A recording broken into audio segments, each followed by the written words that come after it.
এদিন সূর্য ঢলে যাওয়ার পরে নবী সাল্লাল্লাহু আলাইহি ওয়াসাল্লাম আরো বললেন, শুনে রাখো হে মানব জাতি, এটা ভালো করে শোনেন, শুনে রাখো হে মানব জাতি, নিশ্চয়ই আমি মুহাম্মদ সাল্লাল্লাহু আলাইহি ওয়াসাল্লাম জাহেলি যুগের যত কুপ্রথা আছে সমস্ত কুপ্রথাকে আমার পায়ের তলে পিষ্ট করে গেলাম।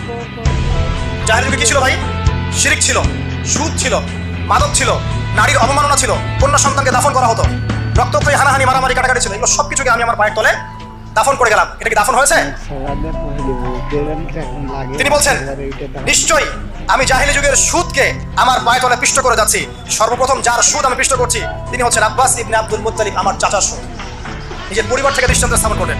তিনি আরো বললেন, হে উপস্থিত জনগণ, তোমরা মেয়েদের ব্যাপারে সতর্ক থাকবে এবং তোমাদের স্ত্রীদের ব্যাপারে সতর্ক থাকবে, তাদের হকের ব্যাপারে সতর্ক থাকবে, কেননা তোমরা তাদেরকে আল্লাহর কালিমার মাধ্যমে হালাল করে নিয়েছো, তাদের ব্যাপারে তোমরা সতর্ক থাকবে।